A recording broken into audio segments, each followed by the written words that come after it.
All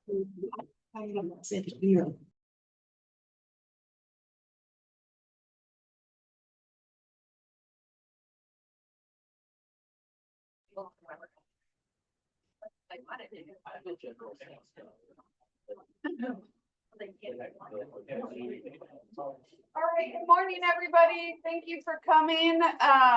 This is the first of a series of coffee chats that we'll host throughout the community. Trying to move location each time we host one so that we can spread the love around town and get into other spaces that we don't typically host borough meetings, which is great. I'm Kate Thomas, Economic Development Director for the borough. Happy to see some of my colleagues, our elected officials. Patty Gilbert, our mayor, is here, and all of the reporters as well, and some of our board members and community members and business owners. The purpose of the meetings, we're kind of attacking our economy and community engagement in a three-pronged effort. We're starting with newsletters that will get released at the end of every month.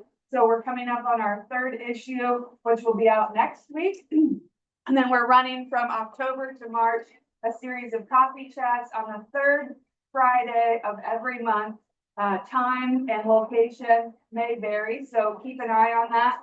If you're not familiar with the borough's website, on the homepage at wrangell.com, there is a calendar, and the calendar hosts the meeting information. You can click on one of the meeting links. It should take you to the public notice with a packet and heaps of information that you may not want to digest all in one sitting. But we have a lot of great information there. And then I also just wanted to highlight that my office is always open. Some of you do come in more regularly and chat with me. And we communicate through email on a regular basis, but you're always welcome to schedule a meeting, share ideas through email or otherwise. So really grateful to have the participation today.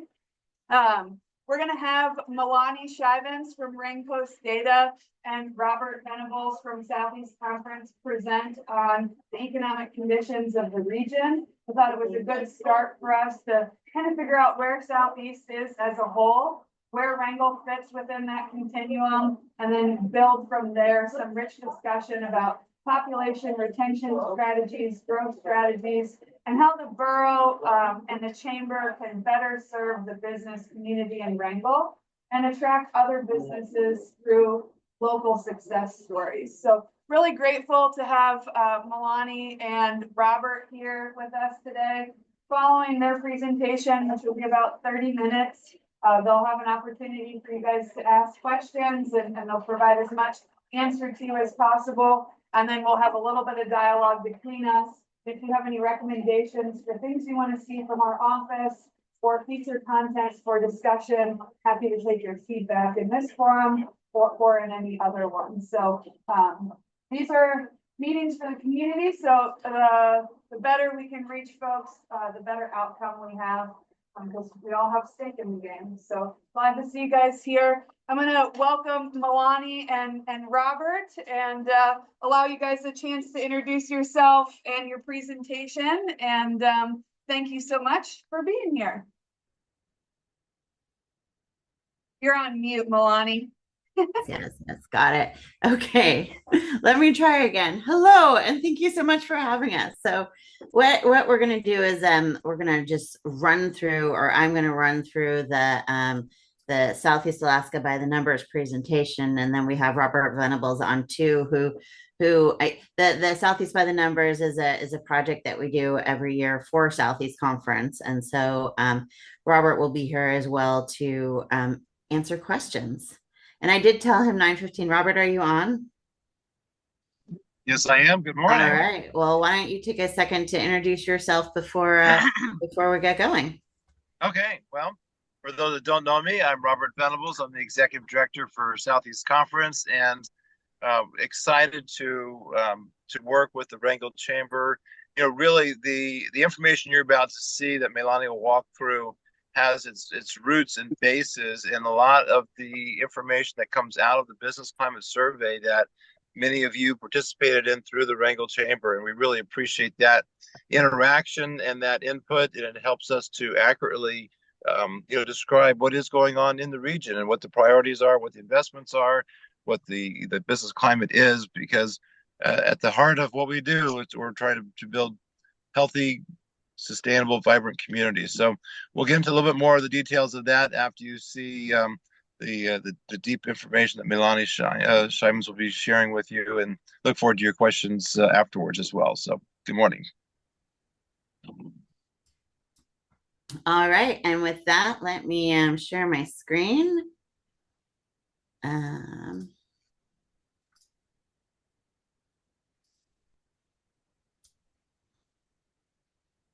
And so here we are. So Southeast Alaska by the numbers. This is like I said, this is a report that we do annually. This is the 13th edition of the report. Kate also wanted me to share with you some of the work that Raincoast Data does on behalf of the community of Wrangell. I think I've done 20 different projects in Wrangell of various size. The most recent was the Wrangell Tribal Housing Analysis. It's a census that we've done every 5 years for Alaska Native households in Wrangell. The most recent one that we did after that was the benefit cost analysis of the Wrangell Harbor Basin Revitalization and Transportation Resiliency Project, which is a mouthful, but was very exciting because it was a piece of a larger grant that was able to bring $25 million to Wrangell. So that was very exciting. We've done the Wrangell Visitor Economy. The last one we did was very early 2024, so it doesn't account for this season, but it was a sort of preview of the season. You can see below. We did that back in 2018, and we've done it not every year, but every couple of years. We do the Wrangell Visitor Economy Analysis. The Wrangell Marine Center 30-year cost benefit analysis, freight in Wrangell, Wrangell Economic Conditions Report. This is one that we've done several times as well. Wrangell Business Climate and COVID Impacts was one that we did in conjunction with Southeast Conference. We did the Wrangell Community Survey Assessment, the Wrangell Waterfront Preferred Master Plan, and others. Those are all, I think that you can find them all, almost all of them on the borough website, city and borough website, but also most of them on the Raincoast Data website as well. So if you're looking for a deep dive about Wrangell data from past years, that you can find them all there. So that's Wrangell. We're going to try to interweave some Wrangell data into this report, but it's mostly a regional report. So 2023 compared to 2022. So this is 2023 is the last year for which we have full data. Across Southeast Alaska as a whole, jobs were up. Jobs were up by 1,400 jobs altogether. When I talk about jobs, this is a year-round equivalent job measurement. So we're trying to compare apples to apples. So if a job is 3 months in the summer, that is counted as a quarter of a job. So 1,400 new jobs. Jobs were up by 3%. And it's very exciting because after 43 months in the end of 2023, we finally had a full COVID economic recovery. We recovered from the economic situation on the ground that COVID created. It took us 43 months, and we did not do it alone. There was just a tremendous number of federal investments into Southeast Alaska that really helped get over that very tumultuous period when it came to the enormous impact that COVID had on the Southeast economy. We can track about $1.5 billion in federal spending that was invested in Southeast moving forward. So when we look at total employment change from 2019 to 2023, like I said, by the end of 2023, we're kind of getting back to normal. We saw some communities do very well. We saw Yakutat, Hoonah, and Gustavus all have double-digit employment growth. Gustavus was in the 30%, Yakutat and Hoonah were in the 20%.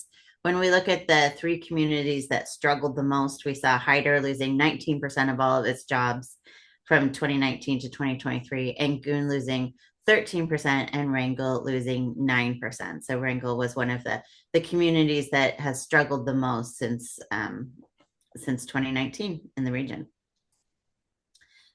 When we look at just the past year, however, we have a little bit of a different story. So 2022 to 2023, we saw Hoonah and Gustavus both nearing double-digit employment increases, And Wrangell is back to had 11% job growth. Of course, we saw Trident open again, so we know what caused that employment growth.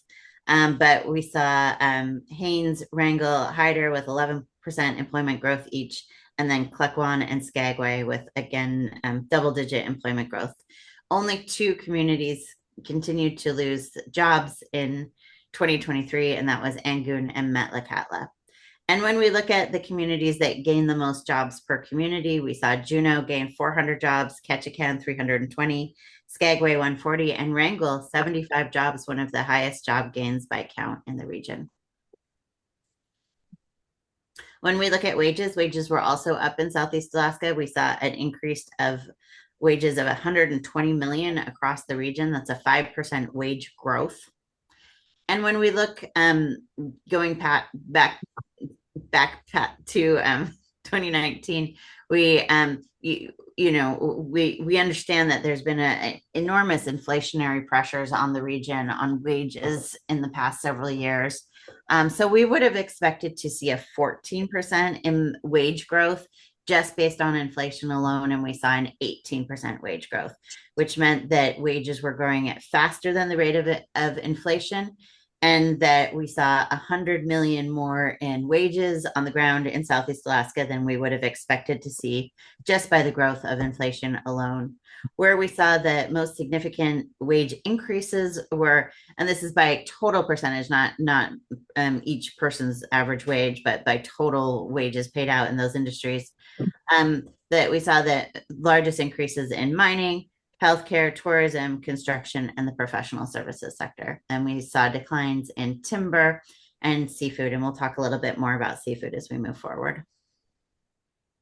So speaking of inflation, inflation has normalized. We are now at 1.5% inflation for Alaska. Obviously, we were in 2022, we were up to 12.4% inflation, which sounds insane because it was.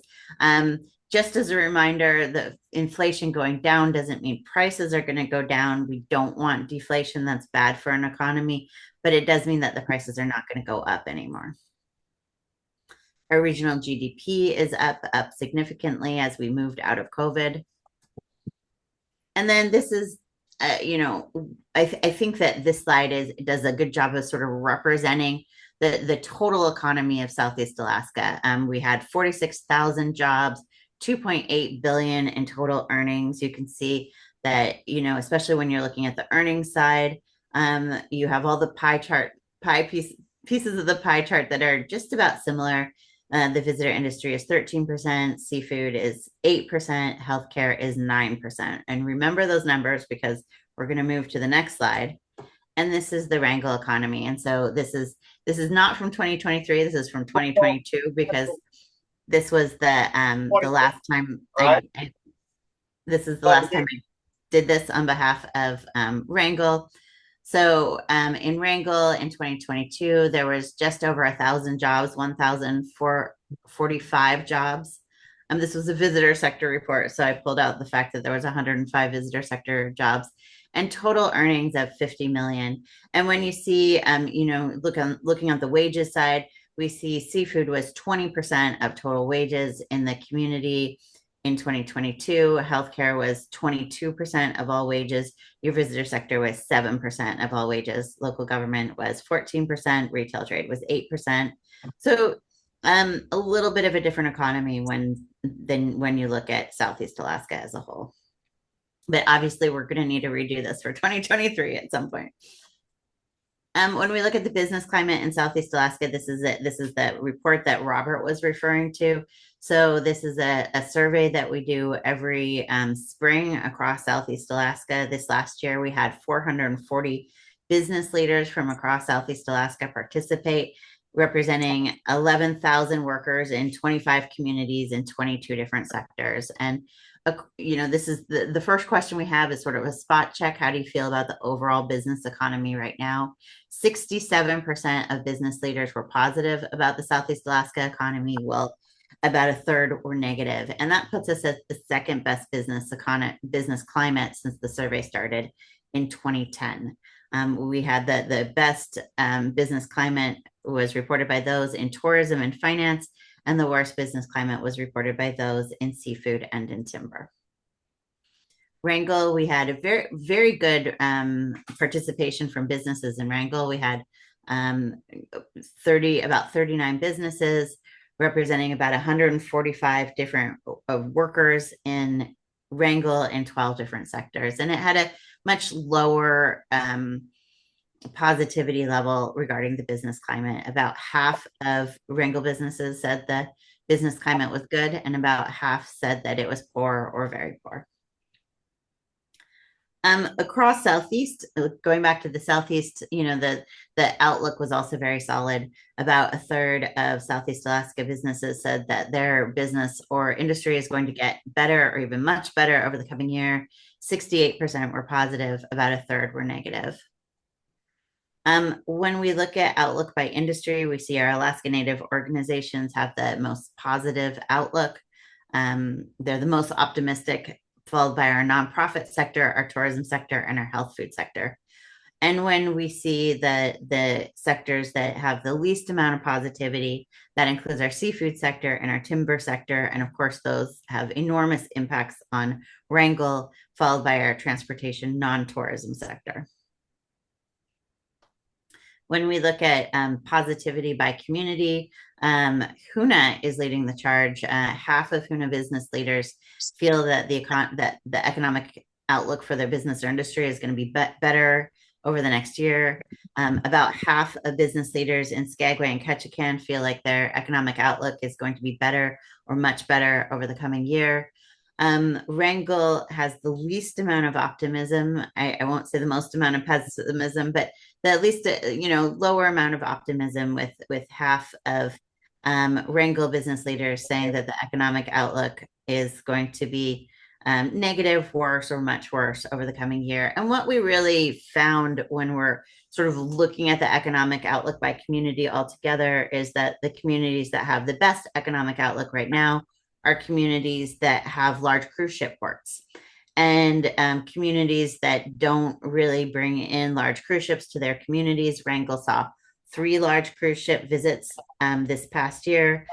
Petersburg only brings in the smaller independent ships, small cruise ships. And the communities that have a much larger reliance on seafood to fuel their economy ended up with the lower, less positive business outlooks. And so that's why Wrangell, you see Wrangell at the top there.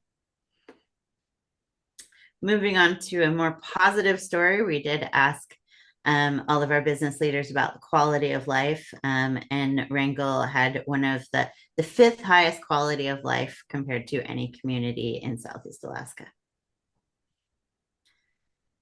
One question that we asked our business leaders we're very much in the middle of developing a 5-year economic plan for the region. This is something that we do every 5 years. Robert and I work together through Southeast Conference to put together a regional comprehensive economic development strategy. And so we're working on that. So one of the questions that we asked our business leaders this year, we said, how do you rank, what should we be focused on in your communities over the next 5 years to ensure that we have a vibrant business climate?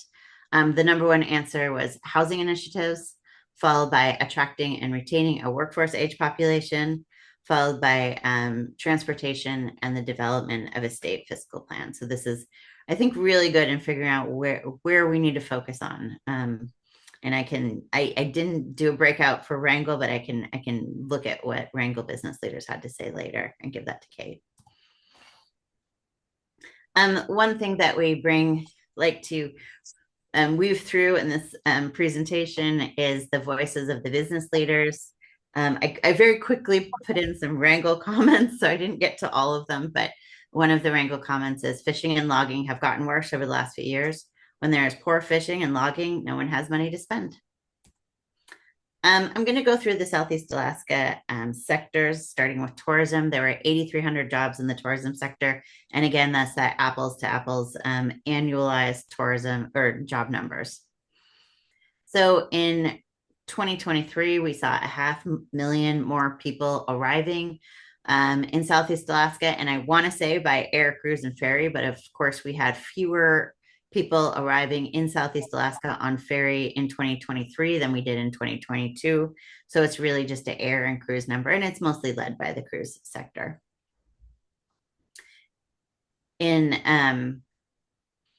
In tourism, we had jobs grew by 26%, and wages grew by 44%. So we had $106 million more in wages paid out in 2023 in the tourism sector than we did in 2022. And when we go back, so this is the same pie chart that I showed you earlier. And we see that tourism is the #1 job provider in the region, and we've seen that before. There's a lot of workers in the visitor industry, but for the first time ever, tourism is the #1 wage provider across Southeast Alaska. This means the tourism sector paid more wages than local government, paid more wages than state government, than the healthcare sector, than the seafood sector. So that is a very new development for our regional economy. One thing I like to do is go back and look at how we compare over time. And so we looked at 2011 and 2023 and looked at wages as a percent of our overall economy. And actually, so what I think is most interesting about this chart is how boring it is. So if you look at federal government, construction, healthcare, retail, finance, and professional services, there's been basically no change in terms of the percentage of wages that each of those sectors make up when you look at our larger economy. We have seen mining wages grow a little bit.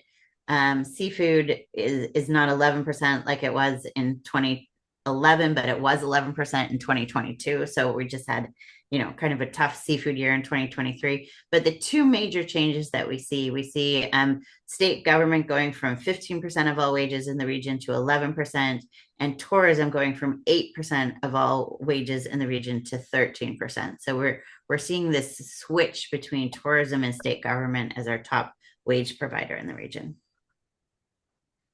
I want to talk a little bit about the cruise ship sector. Less interesting for Wrangell, but still very interesting.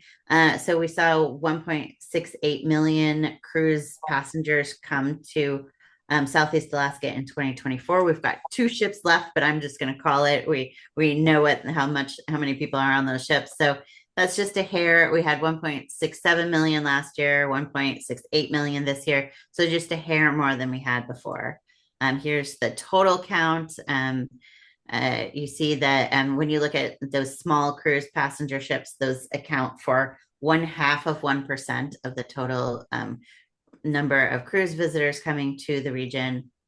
And here is Wrangell. I was able to pull in Wrangell. And so in Wrangell, it looks like, and this is just an estimate, I need to do some better numbers here, but it looks like you're going to have just over 27,000 total tourists arriving. And we do an analysis for the people who come by air that we believe are tourists, people who come by ferry that we believe are tourists, and people who are coming on yacht. And so it looks like your total tourist arrivals in 2024 is going to be just over 27,000. That's similar to 2023, similar to 2019, about half of what you had in 2025 and 2024 and 2023.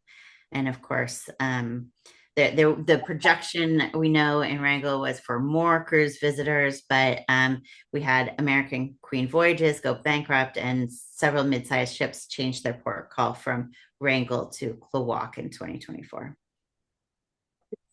I also wanted to pull up a Wrangell visitor industry sector jobs. So that, again, annualized year-round equivalent jobs.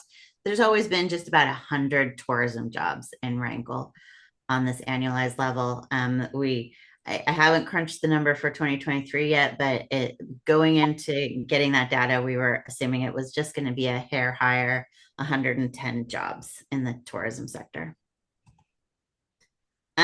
This is a quote we pulled out by somebody, a business leader in the a tourism business leader in Wrangell. They said, due to the bankruptcy of Ocean Victory, we took a significant hit by not getting paid. They will not be coming to Wrangell in 2024, and so we're playing catch up. So even the visitors that are coming, that was a tremendous hit to many businesses, we understand. When we look at jet passenger traffic arriving into Southeast Alaska, it looks like, so we just have January through August, but it looks like 2024 is going to be the biggest year ever in terms of jet passenger traffic arriving. This is everybody. This is us traveling as well as visitors traveling. And if we look at 2012 to 2024, we see a 54% increase in total, the number of jet passengers arriving in the region. When we look at the same period for ferries, we see a 52% decrease in passenger ferry traffic. That's really a reflection of passenger services, of availability of ferries for Southeast and other riders to ride on the ferry system in the region. So of course, that's just terrible news. That on the good end, and you can ask Robert about this during the question and answer period. The Alaska ferry system has been designated 700 million for Alaska's ferries. So we're going to hope that we're going to be able to implement some changes and get some service back. So 52%, that's the regional, the loss of ferry ridership. That sounds like a really big number until you look at Wrangell.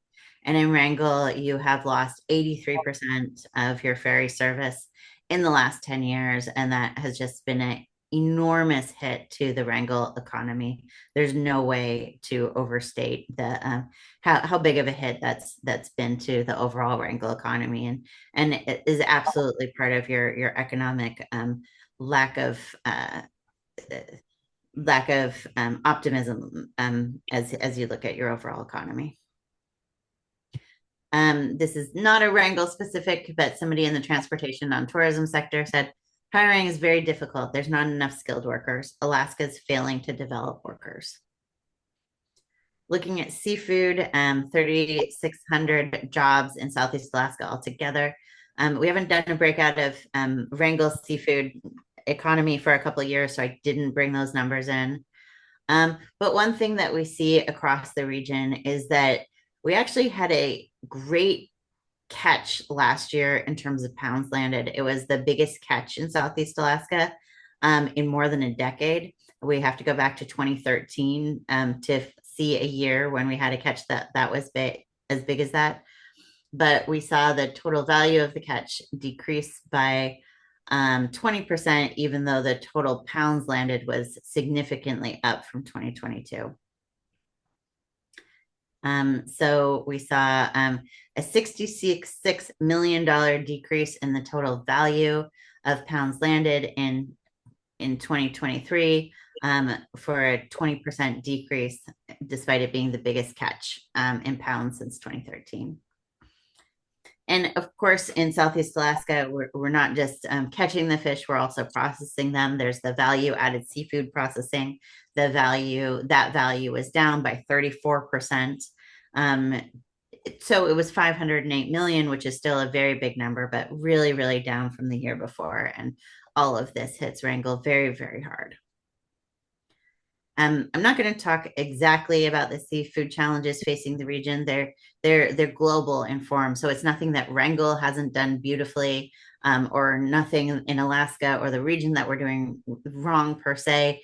We're impacted by these global drivers. One of the challenges that we really see when we look at the region is last year we had our trawler fleet targeted, specifically our king salmon trawler fleet. We ended up on the right side of that judgment. The judge that ruled on it ruled in favor of the Southeast Alaska trawler fleet. However, I think it is important to be ready for there's an effort to list Alaska's king salmon as to make that as a listing moving forward. And so there's going to be further challenges moving forward that are going to be specifically impacting Southeast Alaska and Wrangell fishermen.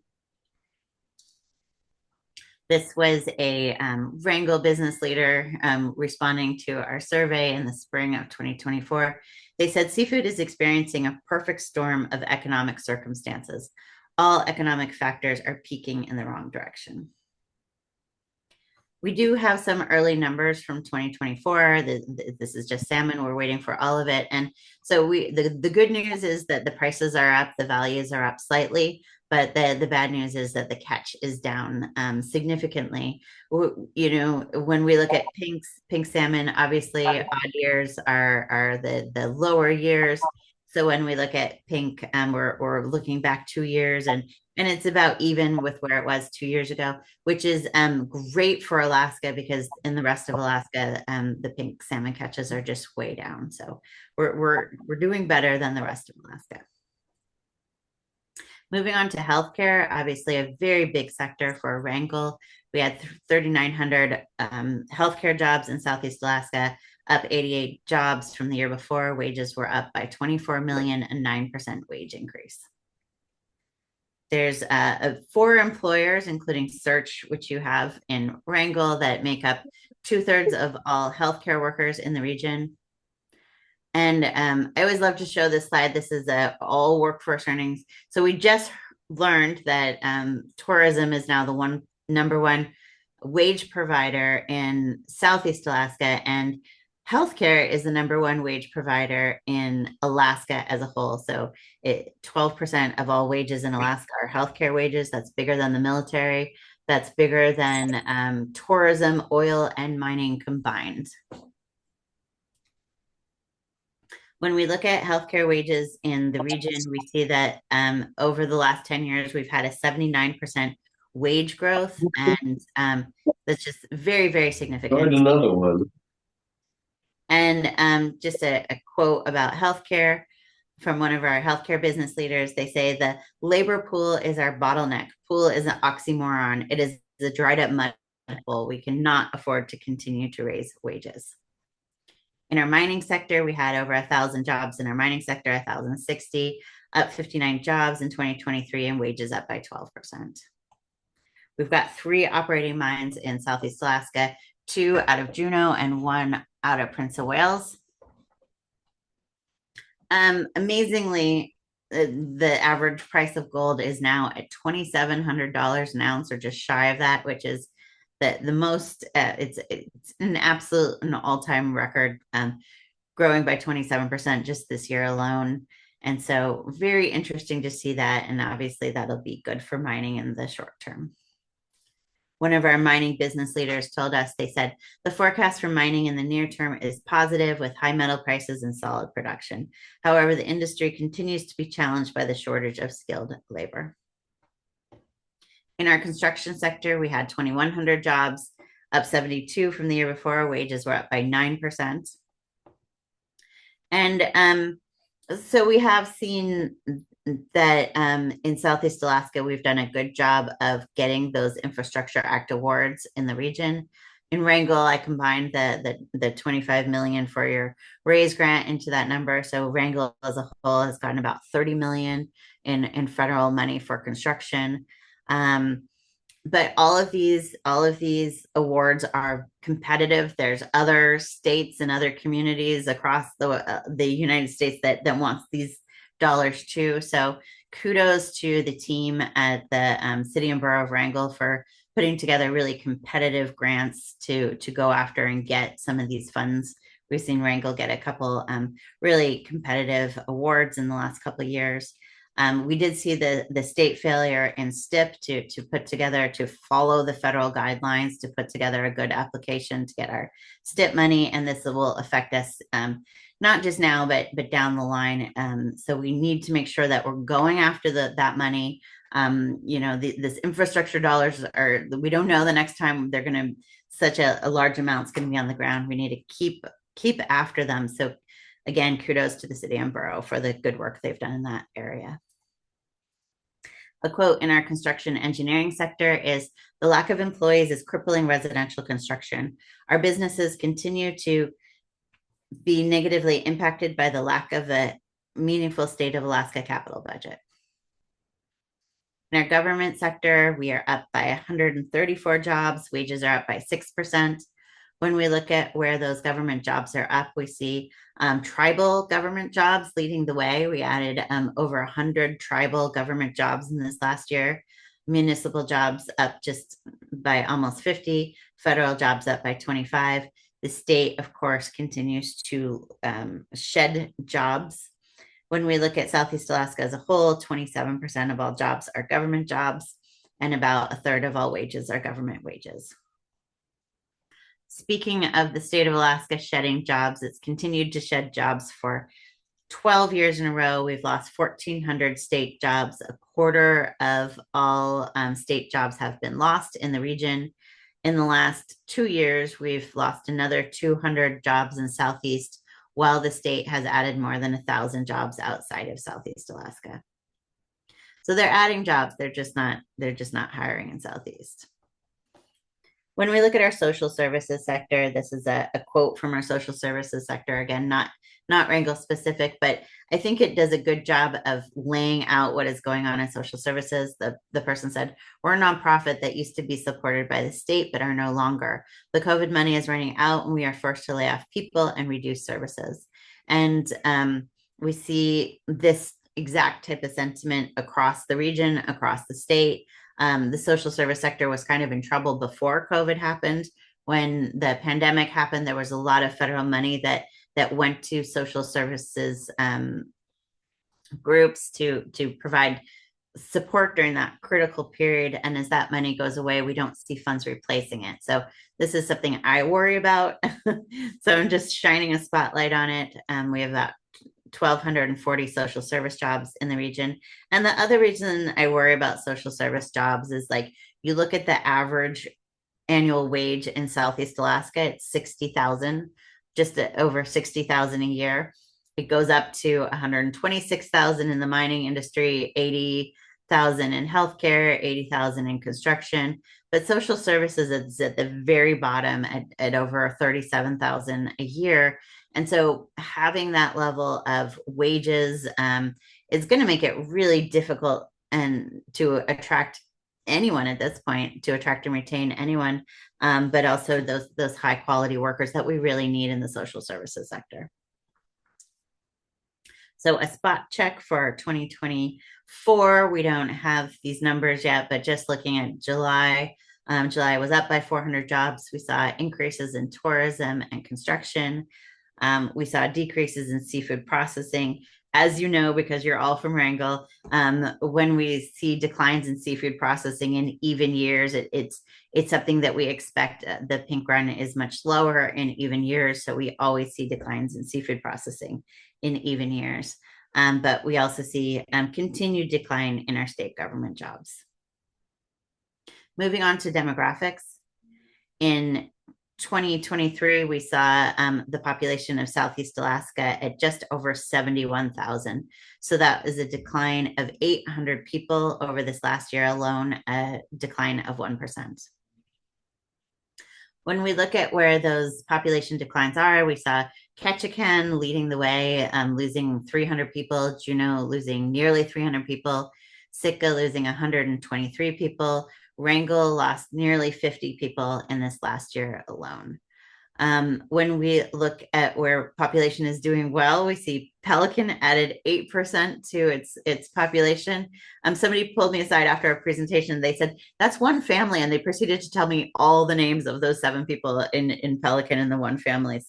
So that's, but in Prince of Wales, we also see that population there has grown by 61 people. So it's the one area that we see really strong population growth. When we look at population across all of Alaska, there are other regions that are declining, but Southeast Alaska is the loss leader. And so what is going on? So we have a population structure that's older than the rest of the state. The number of kids in Southeast Alaska is declining. Our natural growth is negative for the first time ever. That means deaths outweigh births for the first time ever in 2023. We have negative outmigration that's ramped up in 2021. Retirees are leaving this Southeast Alaska in the same percentages they always have, but we have people retiring in much higher numbers because of we have so many baby boomers as part of our population. So larger numbers of retirees are leaving, even though it's similar percentages. I want to spend a little bit of time on this slide. I think it's really important to understand our workforce challenge. So if we look back at the past 13 years in Southeast Alaska, we've got a similar population than we had 13 years ago. We're 600 lower. We have more than 1,700 more jobs in Southeast Alaska than we did 13 years ago. We have 7,100 more seniors in Southeast Alaska than we did 13 years ago. We have 5,600 fewer people of that prime working age. And so we mean 19 to 60. Obviously, I bet there's people older than that sitting in the room. I can't see you, but I bet there's people older than that that are still working in Wrangell. That doesn't mean that people are not working. It just means that we can't count on people over the age of 59 to really be part of the workforce. And then we see 2,100 fewer kids across the region in 2023. And these are, they're kids, but they're also people who could potentially be moving into our workforce pipeline that won't be. And so we've just really had a real demographic shift. And this is really due to the average age in Southeast Alaska. We've always been a bit older than the rest of the state. We got populated significantly at an earlier time.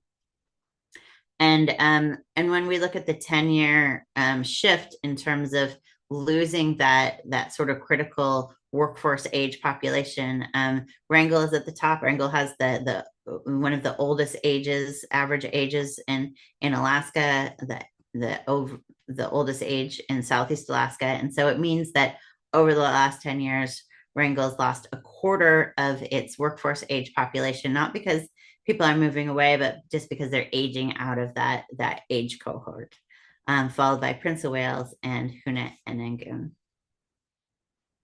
I want to talk a little bit about the price of an average home. Wrangell houses were not included in this analysis because they didn't have, I'm using Zillow as a source, and so they don't have the longitudinal data for Wrangell, but we'll get back to Wrangell in a second.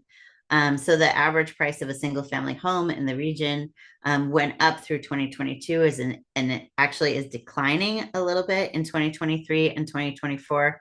Nationally, we've seen the average value of a single family home go up by 50% in the last 5 years. So we're seeing some softening in Southeast Alaska, but of course our price points are so much higher than the rest of the nation, except in Wrangell. So this is a spot check using Zillow prices to look at the average value of a single family home. In Juneau, it's over $500,000. In Sitka, it's just about $500,000. In Ketchikan, it's over $400,000. Petersburg, $311,000. Haines, nearly $300,000. And Wrangell actually has the most affordable housing of any community in the region that Zillow has data for. So at least your home prices are about half that of Juneau, which is really, really amazing. When we look at Southeast Alaska altogether, we see that our communities have done a good job of creating new housing. We've created 2,300 new housing units in the last 10 years, but our population is down by 600, and yet we still have a housing crisis / housing shortage. So why is that? What's going on? What we've seen is a rise in single occupancy homes. So going from a quarter of all regional households to a third of all regional households are now just have a single person living in it. And this is also, again, due to the same demographic shift that we've been talking about throughout this presentation. 42% of those age 65 and older nationally live alone. And so we see that same trend move into Southeast Alaska. As we have more seniors, we have more people across our communities living alone. So seniors living alone in Southeast Alaska generated more than 1,400 new single occupancy households in the past 8 years. So erasing our inventory gains. We also have been tracking Airbnbs, short-term rentals. There's just under 1,000 across Southeast Alaska altogether that, operate anywhere from 2 weeks to 6 months, but there's only 140 that operate year round. So not as disruptive as the single occupancy household trend. we did want to, so I told you earlier that we are we are working on the Southeast Alaska Economic Plan. We've got 81 planning economic initiatives. We did a prioritization process 2 weeks ago at the annual Southeast Conference in Ketchikan, and a SWOT analysis. So we just wanted to give you those top line numbers. You're some of the first people to get results. So the top strength in Southeast Alaska is our rich Alaska native culture and heritage. Our top weakness is housing, not for Wrangell though, too expensive and not enough. And our top opportunity is to expand housing and to strengthen ferry connectivity. And our top threat is our cost of living and the further loss and reduction of ferry services. And I know Wrangell feels that one very hard. When we look at our top 3 economic priorities moving forward, housing, ferries, and childcare became our top 3 priorities when we prioritized all 81 initiatives. And so now that we finally reached the end of the presentation, I want to that was a lot. So I want to give you just a quick summary of what we talked about. We'll tell you very quickly the top 10 stories of the Southeast Alaska economy. First, the bad news. We see population declines and demographic shifts that are leading to labor shortages. Seafood had its largest harvest in a decade, but values were down due to global drivers. And while prices came up slightly in 2024, the harvest is down. State jobs and ferry service in Southeast Alaska continues to be at low levels, but jobs are up. So here's the good news. Jobs are up. We're finally back to pre-pandemic job numbers led by Gustavus and Huna.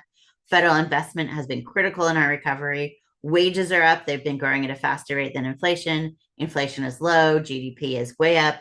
We've got the second best business climate ever, according to our business leaders. Tourism is our #1 job provider and our #1 wage provider for the first time ever. And when we look at jobs and wages in our local government, federal government, tribal government, tourism, retail, construction, finance, mining, and healthcare, all of those jobs and wages are up for a overall strong Southeast Alaska economy. So with that, I'm going to stop sharing and give it back to Kate, and Robert and I are available to answer any questions that the community might have. Thank you for that presentation and for both of you amending it to be reflective of Wrangell's situation and adding some rich data and context to the conversation. We appreciate that. Can you hear me okay on your side? Absolutely. So I have, nearly 22 people in the room here, ranging from, like I said, elected officials to media and also community members and business members. So just want to give everyone an opportunity to ask Meilani and Robert a couple of questions. How much time do you guys have for these folks to engage with you? We'll thoroughly answer as many questions as possible. It's a holiday, so I'm here alone in the office. I'm happy to stay engaged with you all as long as you like. So you may have to repeat the questions so we can hear them, but happy to stay. Yeah, this is how we like to celebrate Alaska Day. So yeah, we're here for you. I love it. Thank you. Any questions from folks in the audience initially? If I may, Yes. When you were talking about the average income in Southeast Alaska being about $6,000, how does that number compare to the what I was thinking about is you can have some very high paid individuals that skew that average up and take how many people meet that average, I guess. And I know you don't have a specific number, but it'd been really nice to see an overlay of the number of people employed in that range of incomes that made up the average. In other words, was that average skewed up or down because of a large number of people employed at the lower level or a large number at the higher level? Or was the average number of employees more around the mean, the average? Did you catch that?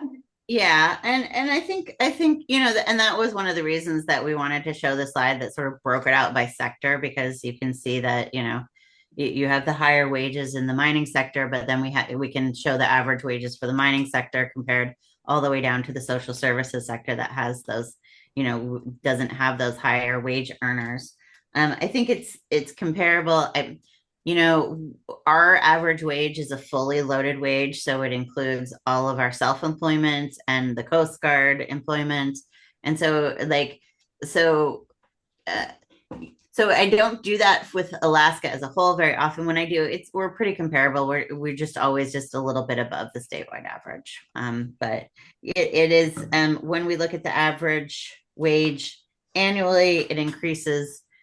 There's not these wild deviations, because it increases at a very predictable rate, and you might have like one or two billionaires in there. No, we don't.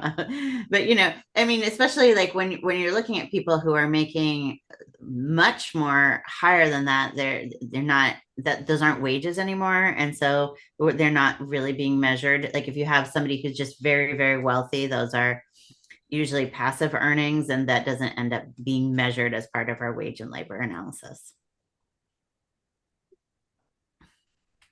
Does that answer the question? I think so. Okay. Gives us a little bit more information for sure. Anybody Well, else? Go ahead. Another Robert. thing, another thing, as you reflect on that wage charts, it allows a community to somewhat strategically think about the types of sectors that work well with their geographic location, the resources they have, the people they have, the values they have. Another thing that's interesting about these social services sector is that, while they have lost a lot of state support, the federal government has, undergirded a lot of that for now, but some of those resources are waning. What local governments and communities really need to reflect on is how those services are going to be delivered, because some of those are essential services that, if not met, have a very detrimental impact on communities and the business community within that community as well. And what Juneau has found and other places have found is that by engaging the social service sector, they accomplish multiple objectives. One is you get the most passionate people to champion the causes that these services are aimed toward. And so that is a value that you can't measure with dollars. But then when you see the dollars that are spent on those social service deliveries, those are the most cost effective. If you have to assume that social service entity is going to go away, and then the local government's got to pick that up, you have already lost half your budget on overhead, because those government jobs are twice as expensive per employee as the social services. So we've really seen a strategic model, and I think that's just another facet of value that this presentation and the by the numbers data that Meilani and the Southeast Conference does every year. It helps communities really strategically plan how to meet their needs and how to develop their communities and economies. Thank you for that, Robert. Anybody else? Chris? Wondering about the threshold in her analysis for large and medium cruise ships versus the small ones, and what the number, where that threshold is for her analysis. What do you mean by threshold? Just the number of passengers, because she said large cruise ships brought in, large and medium cruise ships brought in this amount, and small cruise ships brought in 900 and some. Meilani, can you tell us the total carrying capacity of each ship as you identify small, mid-size, and large-scale ships, how you break that down? Yeah. So I think so when I'm looking at so when we look at the small ships that come into Wrangell specifically, we've got when we look at the small ships, it ranges from American Constellation that has 170 people on it, down to the Kreutzhoff Explorer with 12 passengers. So that's kind of what we look at for small. When we look at midsize, we've always said midsize for Wrangell is sort of Ocean Victory, which is 200. I think most people would call that a small cruise ship. And that ranges up to Viking Orion that has just over 1,000. And then the large cruise ships are like the New Amsterdam, which has just over 2,000, Queen Elizabeth over 2,000, and the Westerdam with nearly 2,000. And so those were the cruise ships that were expected to come to Wrangell this summer. So it's really the small and we've got a break in there. There's sort of nothing like under 2,000, but over 1,000. But so we're really looking, the large cruise ships are really 2,000 and larger. Sorry, Chris, that was it. I'm like looking at my notes from Wrangell visitor sector from last year. So that was a longer answer than I meant. But yeah, so it's 2,000 and higher for those large cruise ships. Those small cruise ships can be really, really small, down to 12 people.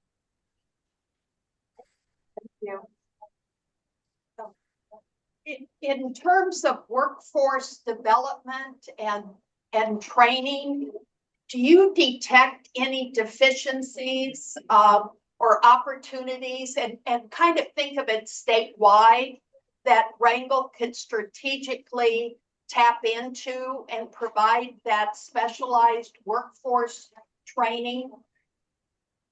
I'm going to answer quickly, and then I'm going to punt it over to Robert for a better answer.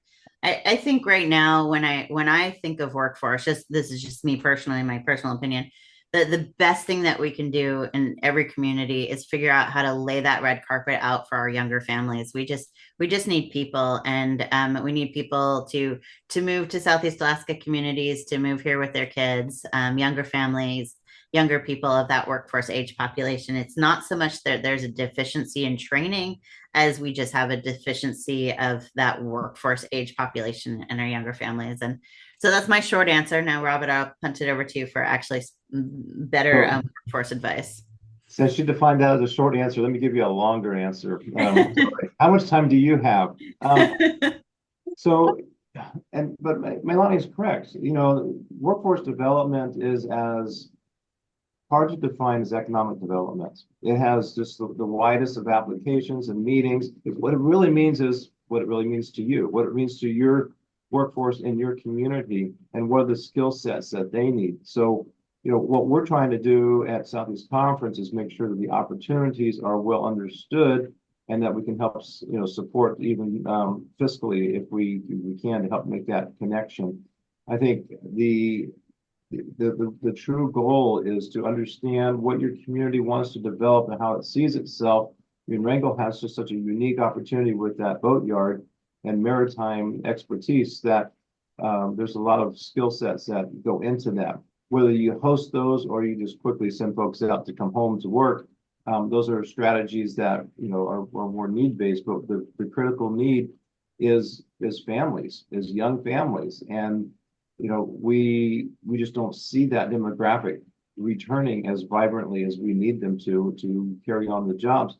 Part of that is because the quality of life factor, part of it is the housing factor, part of it is the fact that if you have families, by definition, that means children. If you don't have childcare that's available for working families, then families can't go to work. So there's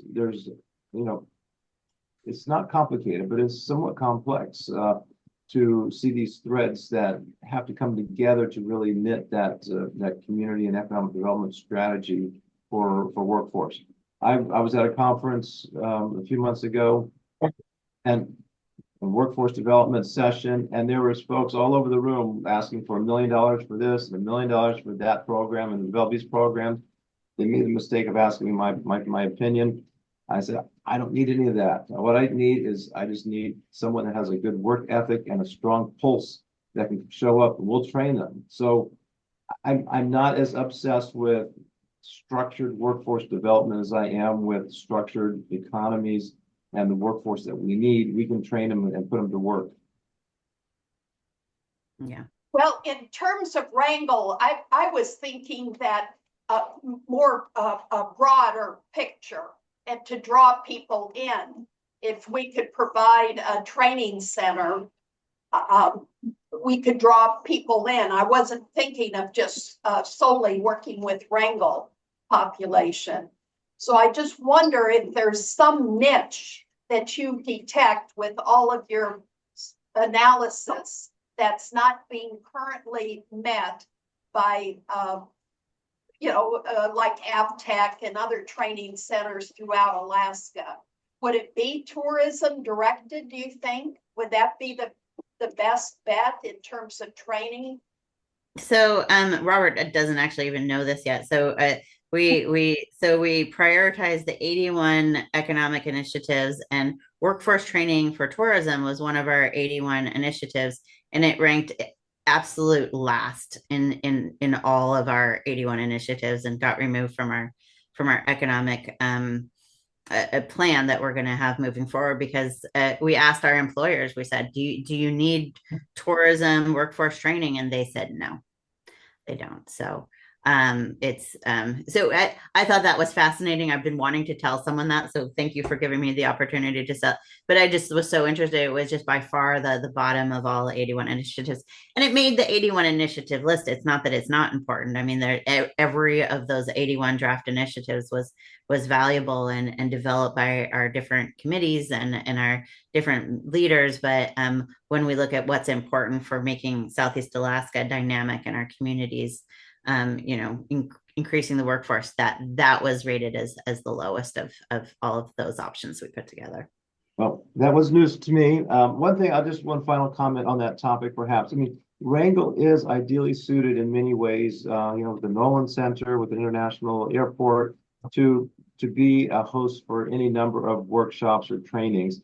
To really develop a sustainable program, though, takes volume, and even our universities and the AvTechs, they struggle to create that economy of scale to sustain training programs, et cetera. The Alaska Safety Alliance and Workforce Alaska, they're all good partners. So there may be areas and times where you can partner with them and host something, but I think I would just plug into those efforts and see where those synergies might be in the future.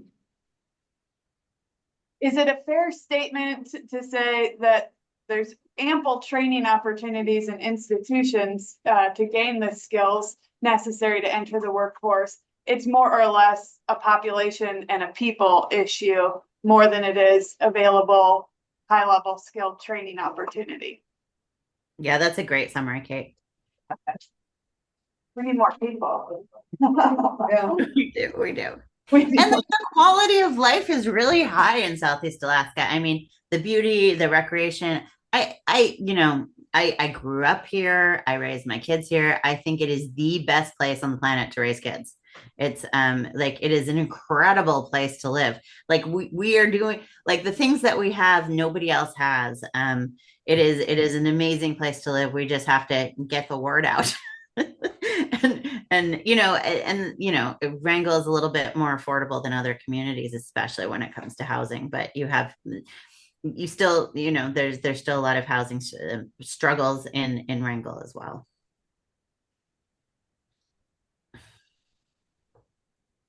And Kate, if there's a lull, I had a couple of things that I wanted to share if there's a moment. There's one more question from the audience, Robert, if you don't mind. No, we're here for you. Steve? Yeah, I don't really on that concept of housing, that whatever development comes, if we don't have affordable housing, affordable groceries, daycare, the infrastructure to support workforces, we can't move forward with large scale industrial or large scale projects that will require larger workforces. We can barely. We've got some other interference coming in that maybe we could get him closer to the mic. It was hard to hear. Yes. Come up front and center. But my point is that whatever developments we look at, and I'm all for development, we have an issue with housing, affordability, availability. we have an issue with daycare, we have an issue with the food costs. To barge food into our island has become astronomical. So all these things are weighing us down as we try to move forward. And it's a region-wide solution in many ways. It's not a Wrangell solution, it's a region-wide solution that involves not only the state government, but also the federal government. We need all this assistance to build that overall overreaching infrastructure to support more business. I don't see how we could at this point. You know, our hospital can barely find housing for the staff that they have, and our housing market is crazy. So that's all I wanted to say. But I really push that regional wide solution to the cost of shipping, to the cost of overall cost in general. Robert, I'll let you take that one. Well, I mean, and that's part of the comments that I was looking at as well, is just taking a look at, you know, the overall costs, because that's something we've seen, even though inflation pressures have waned to a more manageable rate of inflation, that's on top of the costs that did ramp up the past 5 years, in which it's everybody, every business, every, you know, company, including the barge lines. The only place we get our subsidized shipping rate is on the ferry system when it runs, and it's had a hard time running as well. And you know, so those are all facets that every community throughout the region is grappling with, and why we're trying to really get our arms around that. And we appreciate the participation of the borough and of the chamber and the businesses there that do participate with Southeast Conference to bring your perspective, needs, solution sets to the table, because it's going to take everyone getting their arms around this thing. But this next week, the Marine Highway System is going to have a rollout of their draft directions. That won't be the full plan, but it's soon going to kick off a 30-day public comment period, and we'll get information out to you all as well. But that's one aspect of how you can bring down the cost of living and connect better to regional solutions. Yeah, and I think that's just especially true in Wrangell. We've seen the service, the ferry service going into Wrangell drop you know, more than 80%, 83% in the last 10 years, which you know, obviously you were doing a lot of food shipping and goods and services shipping on the Marine Highway. You were bringing people to work on the Marine Highway. You were bringing in your tourists on the Marine Highway. And so all by reducing the services that the Marine Highway is offering into the community, that has absolutely increased your costs. And so we're hoping that by being able to get some of that service back, we'll be able to decrease some of the costs in that way. So it is a very much a ferry forward solution on that level. Brenda? This is a challenging question to ask. It leaves maybe a little bit in Steve's comments. I observe locally this rather large influx of people who do like the quality of life here and are moving here from other places, but they're moving here for a couple months a year. Maybe it's good, maybe it keeps our housing values up, but these are not people that have kids in school. They're not in the workforce. They're not here paying sales tax year round. They're not volunteering on the fire department or other community service organizations. Do you have any numbers, either region-wide or for Wrangell, on the impact of these kind of short-term snowbirds that are moving here from other places, mostly in the West, and occupying homes, but maybe not giving back to the communities the same way a family that might move here and be in the workforce would be? Yeah, so when we look at households across Southeast Alaska, when we look at all households, I'm trying to remember this number. I think it's like 16 or 17% of all housing units are vacant. And most of those vacancies are due to summer only usage. And that could be a cabin that is like a hunting cabin, like that is used in the summer. But it also could be these homes that are used by snowbirders, that they take the home off the market and they're just there for the summer months. And I don't know Wrangell's number off the top of my head. I know that Southeast is in that like 16%. I think Alaska as a whole is even higher. It's like 19%. And so we're doing a little bit better than the state in terms of that summer, that vacancy rate that is for summer only usage. Worse than our numbers, higher than the US as a whole. But that's something that we've been hearing a lot about in Sitka, a lot more snowbirders. We haven't done an economic analysis of it, but when we look at households, it's yeah. So we see that impact housing, I think, most of all. But I haven't done like an in-depth study on it.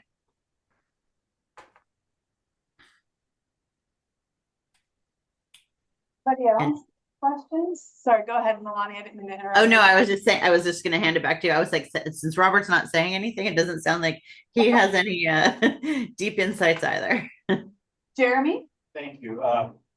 Two-part question. I didn't hear you talk a lot about this. Can you talk a little bit about energy costs and how that impacts affordability and economic growth? That's the first part of the question. The second part of the question is, do you see anything coming down the line that might impact affordability, specifically related to energy in the region? Well, this question is Robert's happy place, so I will give him the floor. So that was the first part that you were asking, Jeremy, about what was the impact going to be from what? Energy costs and affordability. Energy cost and affordability. Yeah, well, a couple of things, and this was the other thing I was going to mention. I'm glad the questions came so to be responsive, because we've seen a lot of the strength in the economy come from a lot of the federal funds that have been coming in, and the state has not had much of a capital budget. Thankfully, they've used what they had to match federal funds, but they've not matched all the federal funds. So there's really been no capital budget from the states to speak of, but they've wisely and strategically leveraged a lot of federal dollars. That strategy is going to disappear in 2 years, by all indications, at least at the scale. And so if we haven't achieved the infrastructure development that we need to achieve, and we haven't created the sustainable jobs and economy that can survive without the federal funding attached to it, that funding has to come from the state and the local level.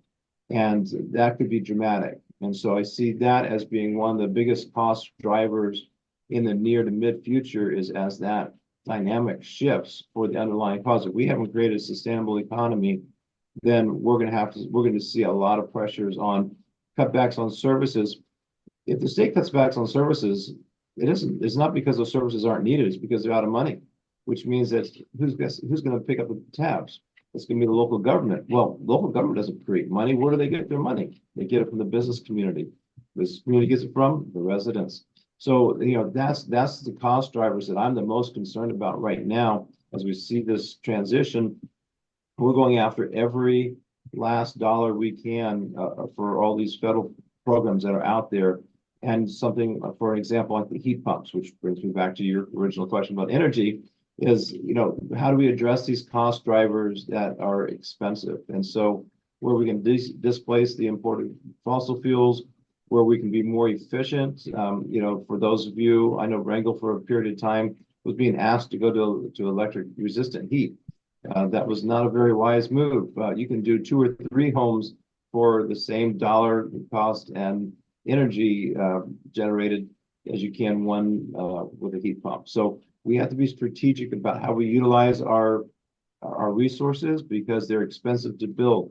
If we don't wisely get all that generation in place before we lose the funding opportunities, that becomes a ratepayer burden. And so we really have to look strategically at efficient dispatch of generation, and also the efficient usage of that energy. So wherever we can help do that, and that's why Southeast Conference has as a large priority this beneficial electrification, because even though Wrangell and other Southeast communities are fortunate to have relatively low cost power, it's not infinite, and we still have to be as efficient as possible because we want to save that energy for economic development uses and job creation. Thank you, Robert. We're coming up on 10:30 here, so I want to honor and respect these guys' time and you all who may have to get back to business here. Are there any other questions that you want to take an opportunity to ask? Well, we have Meilani and Robert on the line.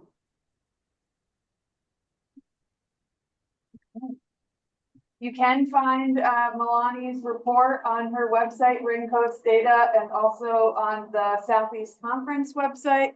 And we will make sure that that's present and front and center on our website as well. And you can always reach out to these guys by email or phone to inquire. And Wrangell will be meeting with Meilani in the next couple weeks to discuss some additional reporting, both for the visitor population, but also for our economy overall, and hoping to narrow in on some of the greater value of our marine fabrication and maritime transportation industries as well, so we can understand the granular impact of those industries. So I appreciate you guys so much for being here and tailoring your presentation to Wrangell, and appreciate the work that you're doing on behalf of the region. So I appreciate you guys. Thank you. We couldn't do it without Wrangell, so thank you all and have a great day. We love Wrangell. Happy Alaska Day, everyone. Happy Alaska Day. Thank you, guys.